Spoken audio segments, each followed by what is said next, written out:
Hello, welcome to the Family History Foundation. Today we're talking about how to sift through common names when you're doing your genealogy research.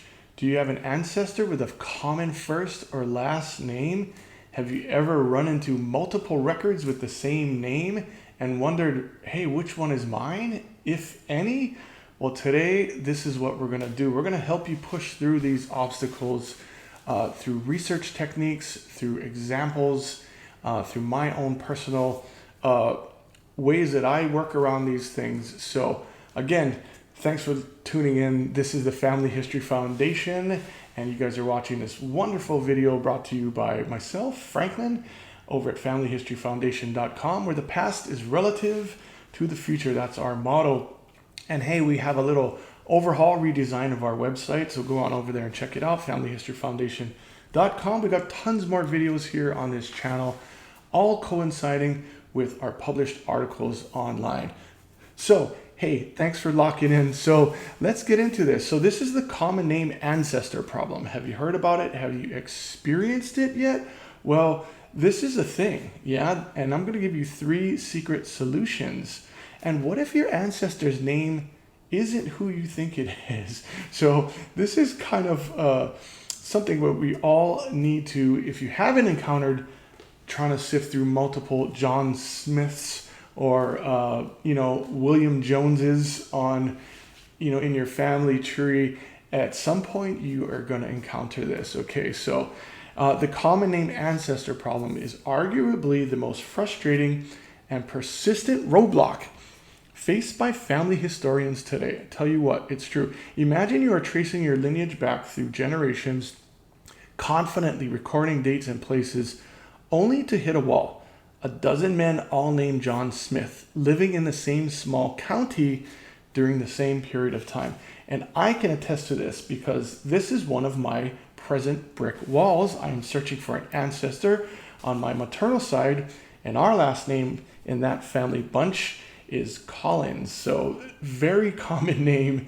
And of course, names like William and John and Joseph are very pervasive in Western North Carolina, which is where currently I am searching for this particular 4th great grandfather. So if you are in the same boat, I hope we're going to help you out here, okay? So, and this is what I've encountered. They all appear to be the right age, and they all disappear from the records at approximately the same time. They're on multiple censuses in different counties and different places. How do you know who's yours, right? And the farther you go back in time and the less data there are available in censuses, how can you be sure that you're going to attach the right record to your family tree? Yeah. How do you definitely know which one is your John Smith? Okay. And, also if you choose the wrong one, you have just sent your entire family tree down a historical rabbit hole, potentially erasing a century of accurate research in a single click. Yeah, it is. Solving this requires more than just luck. Yeah, it demands a strategic, systematic approach that moves beyond names and focuses on unique identifying details. We're doing sleuth work, people. Okay, so I'm pulling up my paternal line, and I'm going back. I'm just looking at my direct ancestor chart here, and just to kind of throw some names out at you. Okay, here I'm going back from me to my 9th great grandfather. So in my line, direct line back from, my grandfather to my 9th great grandfather, I have 2 Jameses, I have 2 Thomases, I have a John, a William, and a Mark. Okay, so, right? All of those names are very common. I also have a Travis and a Wiley, okay? But those are less common names. But Wiley is also could be interpreted as William or something else. So very common names. How do you distinguish?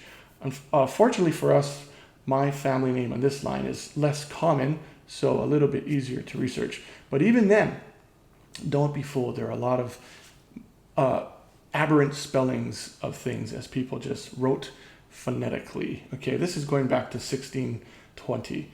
Okay, so in this comprehensive guide, I'm going to unpack these techniques. Okay, and if you have your family tree and you can relate to this, We're going to give this to you in 3 phases, okay? So here's how we're going to attack this problem, 3 phases. Phase 1 is going to be preparation, okay? We're going to be building a firewall against the common name ancestor problem. We're going to set you up with a set of metrics and tools to evaluate any new information that comes your way.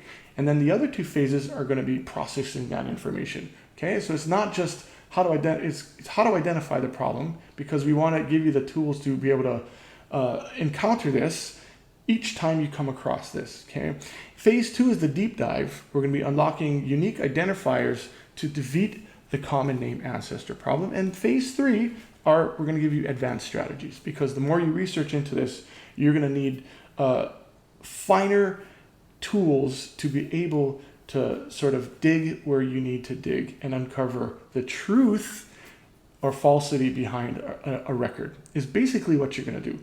You know, you're going to have to play judge, jury, and advocate on this thing all at once, because you're going to have to encounter a bit of information, and you're going to have to be able to identify whether it's true or false, and then how you're going to sort that information. Okay, so off we go.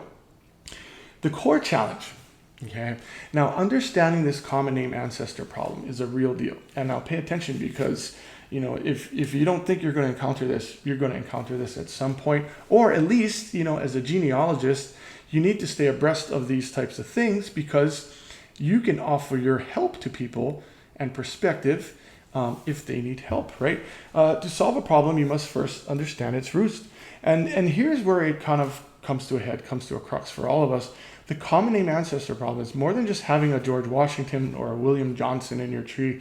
It's the near impossibility of distinguishing between contemporaneously living individuals with identical or highly similar names, okay? This challenge is compounded by historical patterns. It really, really is. That's why we have to understand the history of naming patterns to understand this. Geographical clustering and record loss even, okay? Genealogy research, especially online, can sometimes feel like a game of probability, but we are here to shift the odds back in your favor, okay? So the issue isn't limited to the well-known Smiths or Joneses. It extends to any name that was highly popular in a specific time or region. This is very true. And oftentimes this can actually clue us in to maybe understanding where your ancestors moved. If there are names, naming patterns, styles that are specific to a region that your family was or wasn't from, that will help you either to confirm or deny, confirm or eliminate people as a possibility. And I have definitely used this in the past. If something is more regional, south or north, east or west, maybe you can say, well, that person probably does not belong to mine, okay? So for instance, in many European cultures, the first male child, and this is especially true of English naming patterns, and I've had to get very familiar with this researching my roots. The first male child was named after the paternal grandfather, the second after the maternal grandfather, and so on. Very, very common. And in fact, this actually extends to the very early American colonies. Did you know, and this is a fact, that in Massachusetts in the north and in Virginia in the 1600s into the early 1700s, okay, naming patterns had a specific percentage distribution, okay? And this comes through my reading of Fischer in his legendary book called Albion's Seed. But he makes the case that the naming patterns in the Virginia colony versus Massachusetts were largely different based on religion. In the Massachusetts Bay Colony, most of the settlers there followed sort of religious naming patterns. So you'll see about 80% of the children being born in the Massachusetts colony given biblical names, basically, and about 20% following the traditional English naming pattern. Okay, so as they came over from England, they brought puritanical religious mores with them, which were more heavily influenced upon the culture there than in colonial Virginia. And in colonial Virginia, where my family is from, we find the exact opposite. About 20% have biblical names, and about 80% maintain the traditional English naming patterns. So about 80% of the Virginia colony have the, first son named after paternal grandfather, so on and so forth. Okay, so that's very, very important. If you see a sort of prevalence of certain naming patterns in your family, that can actually help you as well. Okay, so little tidbit of the historical sort of context. So this custom ensured that the set of names, often only 3 or 4 variants, would be recycled across entire villages for centuries. And we know this, especially in sort of Irish, Scottish, Scandinavian style naming patterns, where S-O-N, right? You have John Erickson becomes Eric Johnson. I mean, these names were actually reversed, right? Because son of, or sen, right, in other Scandinavian cultures, right, son, sen, so on and so forth, O, Mac, things like that, which are clan related, or son of. In Lithuanian, you have the same sort of thing too. But these are passed down as naming patterns. Okay, so the danger of sort of having, to be confronted with this just overwhelm of data, right, is that you have to be very careful. You have to be very critical, and you have to sort of engage in this, these amounts of facts, and you have to be very, very sort of methodical with how you treat this, okay?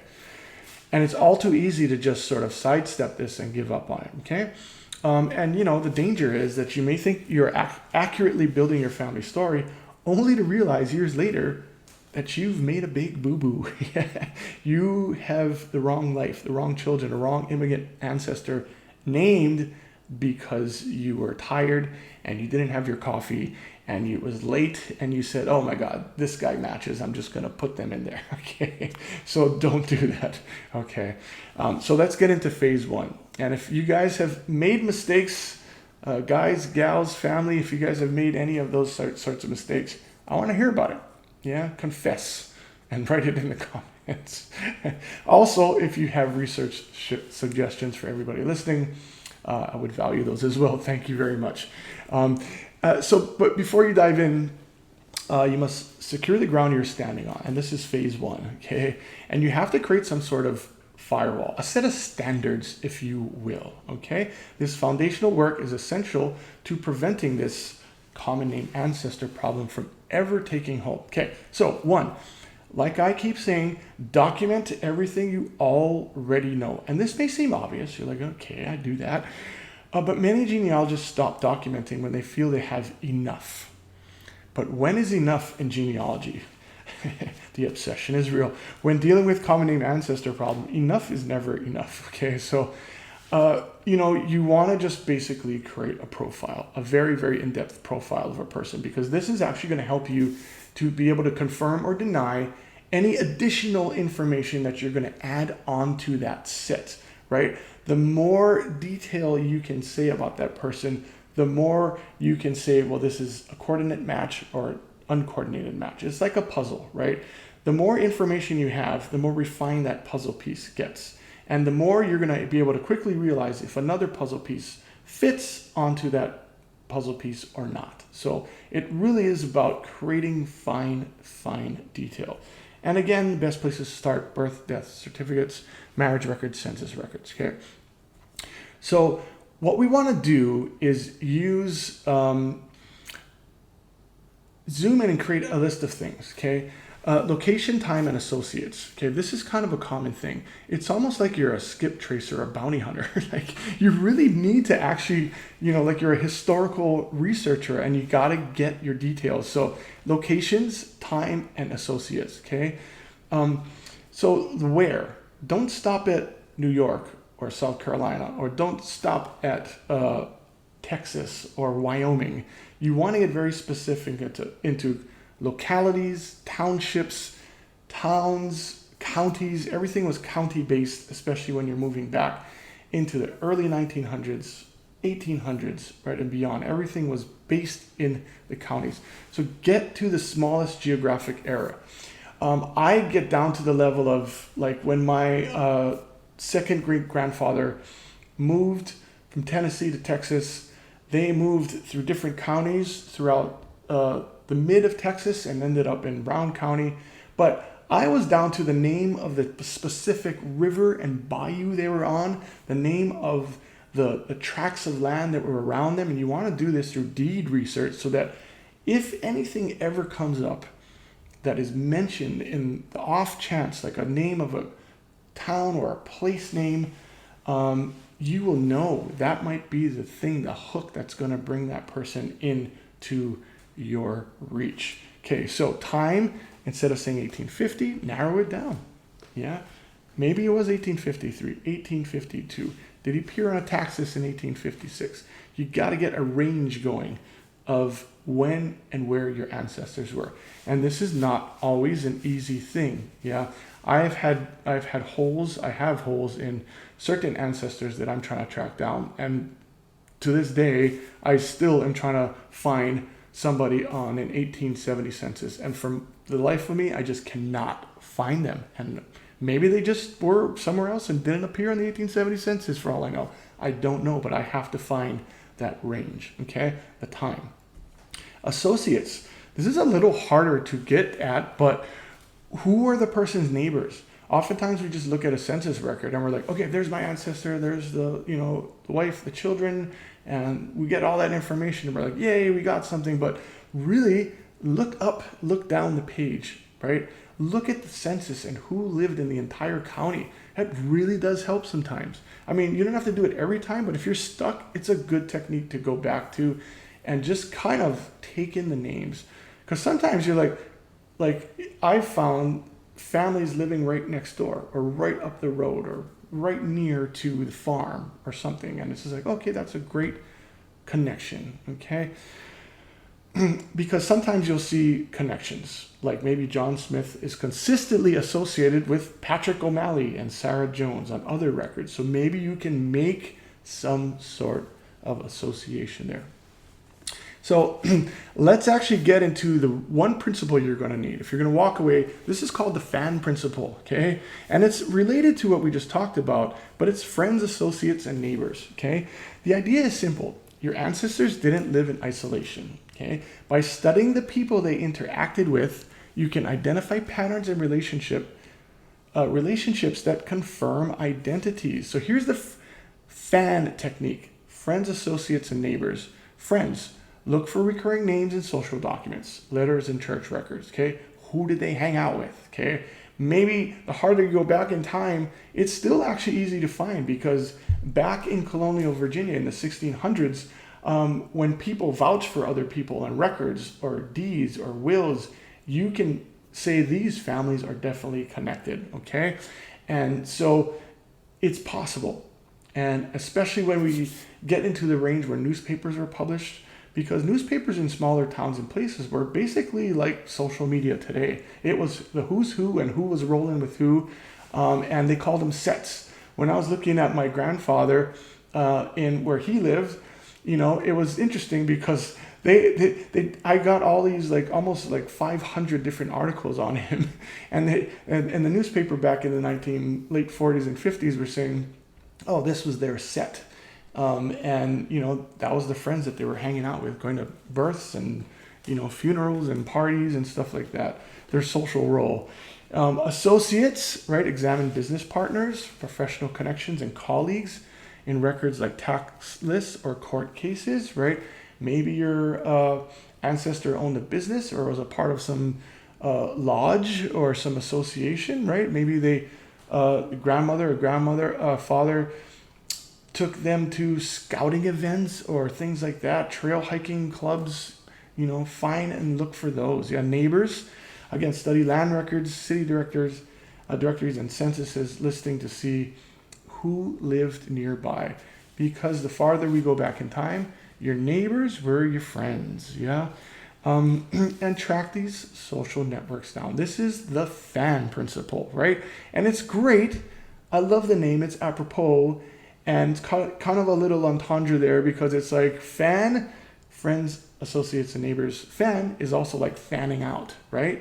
You're starting somewhere and you're fanning out, okay? And also you're fanning yourself with that to stay cool, because it's the cool thing to do. All right, okay. Case study number 1.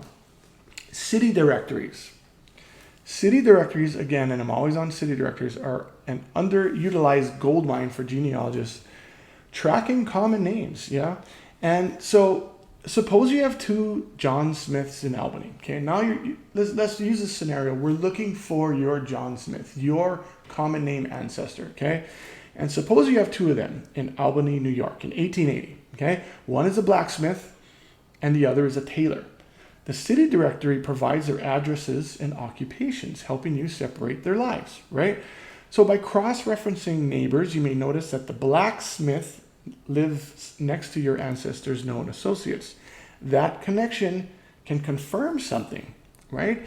That little bit of information, that biographical tidbit, can be the thing that can help you with your fan technique, yeah? Land records, right? Who's the grantor? Who's the grantee? The witness? Location specifics, yeah? So maybe you have two of your common name ancestors who own plots on different streets, and you're like, okay, which one is my John Smith, my common name ancestor? Well, by examining deeds, you discover that the blacksmith's transactions involve people who appear in a census record with your family, right? The fan principle confirms maybe this is your ancestor. So things like this, right? You're going to use bits of information to confer and confirm other things, okay? And this is just a basic principle in research, okay? Witnesses to legal documents. Case study 3, like probate records, wills, affidavits are often overlooked. So in a will, for example, your John Smith or a John Smith lists his neighbors and associates as witnesses. You might have a connection here, right? And if it aligns with other known family members, then you may have something of a lead going on here, okay? So really, this is going to help you, this fan technique. Now, let's go into phase 2, the deep dive, unlocking unique identifiers to defeat this common name ancestor problem. Yeah, once you build your firewall, okay, now you have some techniques to go on. And if you want more of these, head on over to familyhistoryfoundation.com to read the full article. Yeah, this video is summarizing a little bit of the article. I actually have more detail in the full article itself. The link to the article is in the description below this video, so head on down and check that out. Go and take the time to read through it. I think it would be advantageous to you to really understand everything, the whole meat of this. Okay, so the power of land, probate, and tax records. Yeah, land records, probate records, and tax records. So, you know, these are like not the full-on sexy side of genealogy research, but they are in the fact that once you work them, they are just going to give up the really, really true. These are like the part of genealogy. It's unlike censuses and it's unlike city directories, because once you have land and probate and tax records, they're so specific because they were written for a very specific purpose, right? If you think about a city directory and if you think about a census record, the person had no say in that record being created, right? They were just living there, and the government or some other entity took a snapshot of who was living at a certain place at a certain time. Boom, they caught you, right? Now, the power of land, probate, and tax records is that the agency is the other way around. It's the person, your ancestor, who created these documents, right? So that's what makes them powerful, is the agency, right? It's the purposefulness in why these documents were created in the first place. Okay, so land records or deed of sale or purchase often includes an ancestor's wife's spouse names. She had to relinquish dower rights sometimes, name of adjacent landowners because you had to have surveys done. And, you know, sometimes all of that information will flesh out or provide details. And it's especially true because they were living next to others. And you can really, really get a lot from these sometimes, okay? And even if you don't think you might have something the first time, it's crucial to pay attention and to know where these records are, because you can go back to them and sometimes you didn't see something the first time, you didn't see something the 8th time, but on the 10th time you may see it and go, oh, yeah, because something else was crucially missing in there, okay? This is also called crucial ordering in science, because it's like you need one thing for another fact to appear, and you need that fact to appear for another fact to appear, okay? It's just sort of logic, okay? So probate records, a will is the ultimate unique identifier, because wills, are sometimes more complex, less complex. But if it names people and it says their names and says their locations, sometimes this is what you actually want, okay? Because again, it's about why it was written, the purpose behind it being written, okay? Tax records, and these can track individuals year by year, okay? So military records and pension files are also important. Again, if you have affidavits, testimonies about military records or pensions, sometimes these are great. One of my ancestors, my third great-grandfather, I found out a lot about him because he wrote to the U.S. Southern Claims Commission, and he was seeking reparations for damages done during the Civil War. And I was really able to piece his life together because I found this.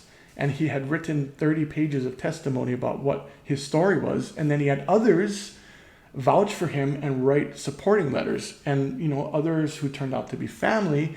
And I got a really, really crucial piece of information through this one military record. I mean, it really unlocked a lot for me, okay? And it was powerful, very emotionally moving to read what had happened.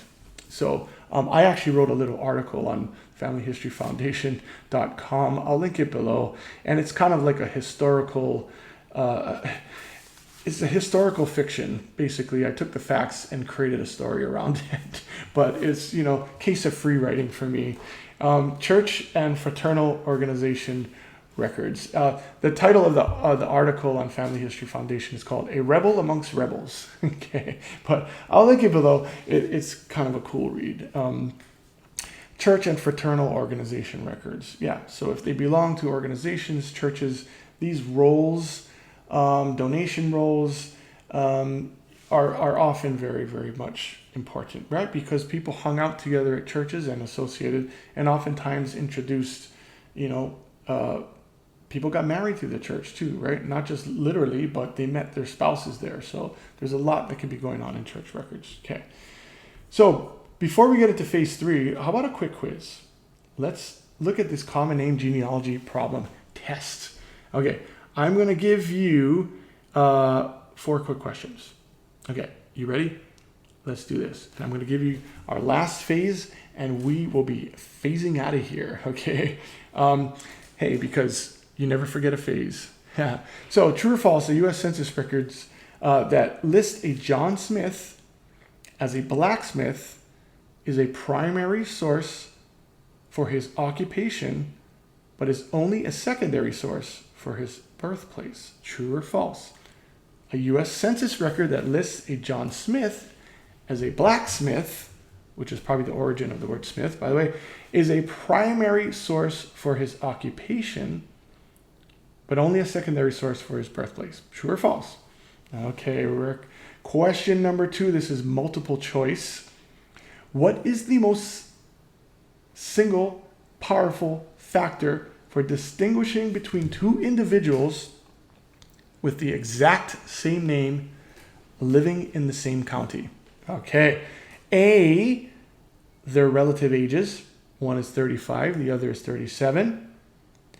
B, their unique network of associates, neighbors, witnesses, relatives. Or C, their middle initial, if one is known. Oh, you got your answer?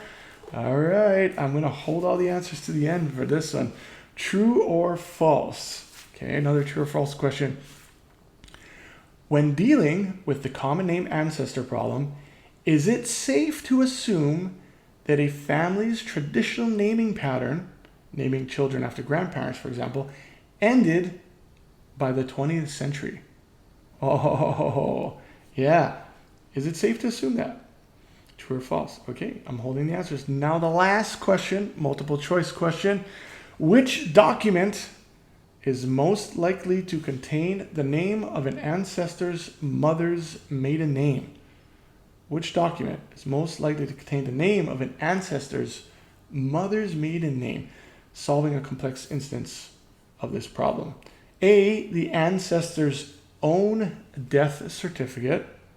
A marriage license for one of the ancestor's siblings. Or C, a 1900 U.S. federal census record. Ooh, man, I hope you guys, these are hard questions, boy. Okay, I'm going to give you the answers now. Okay. Number 1 is true. Did you get that? Primary source is one created at the time of the event by an immediate participant. Yeah.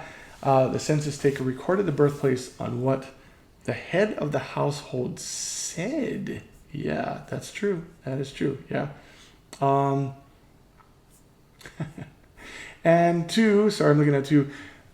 B, the answer to number 2 is B, their unique network of associates. Names and ages are variable and common. You know, sometimes they got mistranscribed, misheard, miswritten, whatever.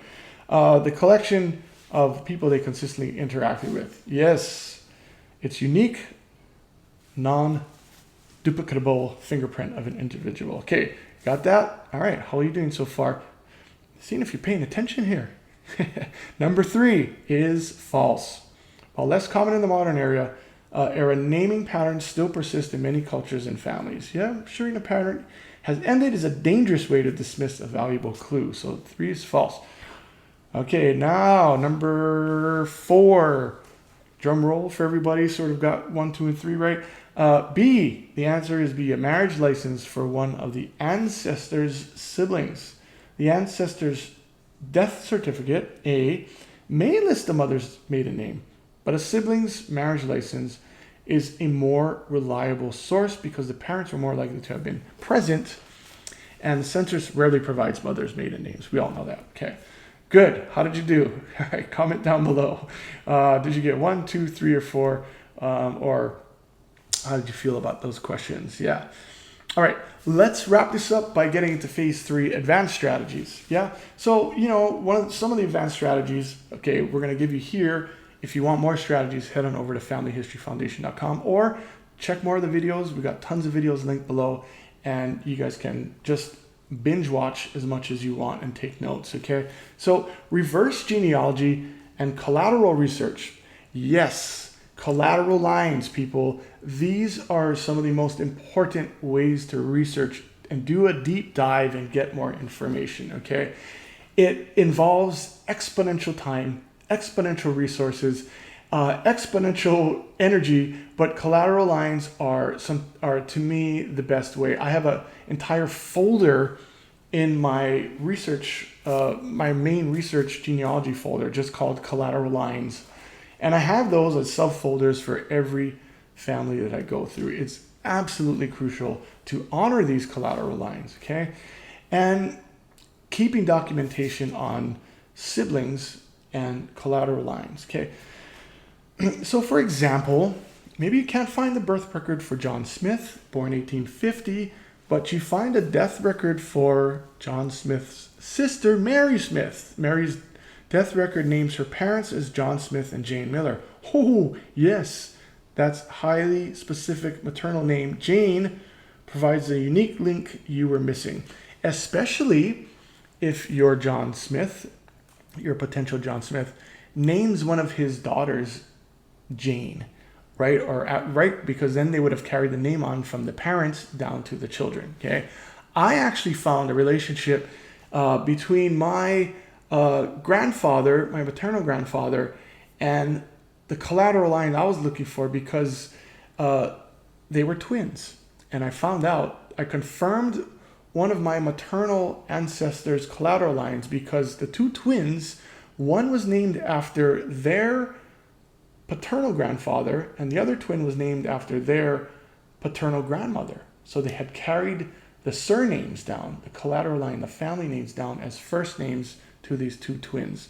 And that's how I was actually able to confirm at one point in my research. So whippy, yay, happy for me, and hope you can share in some of those techniques. Sometimes it's those little things, those tidbits that you can confirm. So leveraging digital research resources and DNA. So don't overlook DNA, right?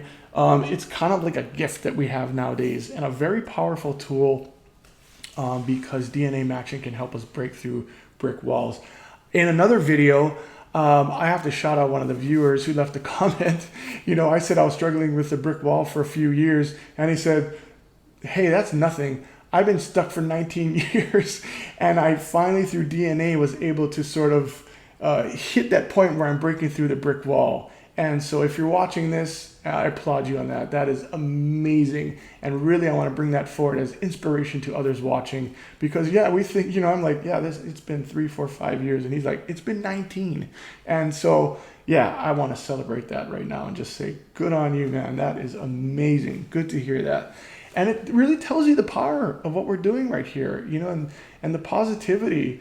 And us being a community together. My whole mission with Family History Foundation too is I want to make genealogy a household word. I want to make family history a household word, and just have it just be something that is so part of our dinner table conversation, right? Honoring our ancestors and where we came from. It's really the most powerful way to just preserve culture and identity. And I think it's just amazing. So anyway, off my soapbox right there. But online platforms like Ancestry.com has tons of records and DNA and the way you connect through lines, amazing. And DNA matching, you can just, if a traditional record fails, DNA is the ultimate arbitrator, the ultimate arbiter of deciding things sometimes, yeah? Testing direct lines or testing descendants. Yeah, my cousin does this all the time. They try to get your siblings there because I've written articles on genealogy and genetics. And, one of the conclusions that I came to is that autosomal DNA scientifically is random. We don't account for this fact often enough, right? We think that, when parents have offspring, right, all their children inherit 50% of mom's DNA, 50% of dad's DNA. That is actually not biologically accurate at all. It can be as much as 80-20. Did you know that? Right? That's the nature of autosomal DNA, which is all the genetic stuff we're looking for. And I've written several articles on how to understand genetics in the context of genealogy on familyhistoryfoundation.com. At the time of this recording, I did not make videos of those yet, so you want to head over to my blog to read those. So also, besides genetics, mastering the search engine. Yeah. How many of you have mastered the search engine? Yeah, it's really, really good. So what we want to do is when using online databases, you maybe not just search for John Smith. We want to up our game, get more specific, use more Boolean logic, all these different types of symbols that will help us direct, truncate, add to our search query so that we really can get a more robust and meaningful set of search results back to us. Things that we want to see, right? Because it's like you're turning the invisible into visible when you're doing a search function. So you want to ask the right question, right? It's like that scene in iRobot when he finally gets to the end and he's like, you're asking the wrong questions, and he finally asks the right question, and then his thing says, that is the right question, and then you get your answer. It's like when you're searching, you got to ask the right questions, okay? Even with AI. And don't over-rely on AI when you're doing these things either, okay? So you want to add pluses and all sorts of things in your search query, okay? So I have a bunch of articles on mastering the search engine as well, and videos as well. So correlation and the burden of proof.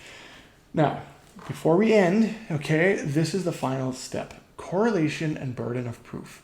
Once you have something, okay, oftentimes, like for me, I just want to sit with it for a little bit. Sometimes excited, but you have to correlate things in order to understand. If you only have one record, but nothing is corroborating it, nothing is verifying it or validating it, right?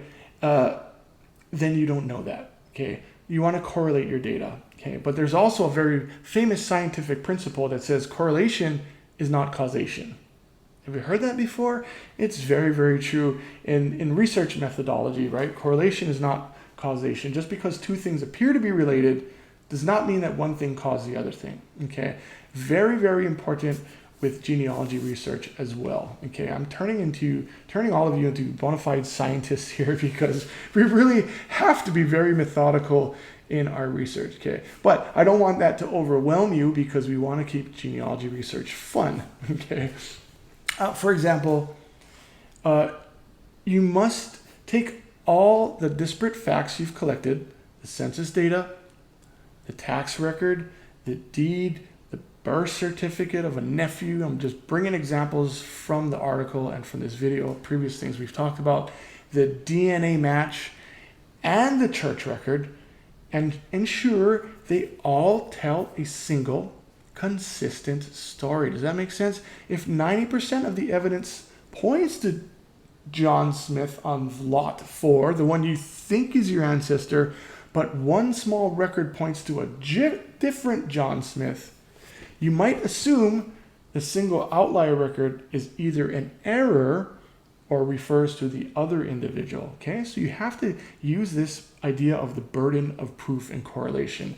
So the burden of proof in genealogy is not finding one record, but finding enough records that, when taken together, paint a picture for you, right? Logically exclude all other possibilities. And this rigorous approach is the ultimate weapon, okay? And my ultimate research guide teaches you to use academic rigor, okay? So thank you guys for tuning in and watching and supporting the Family History Foundation. Like this channel, subscribe, and keep watching. Share these videos, and I really, really am encouraged. I'm so happy to read your guys' comments and know that you guys are finding the material of benefit. I wish you guys an amazing day. Stay in touch. Love you guys. Take care till the next one. Okay.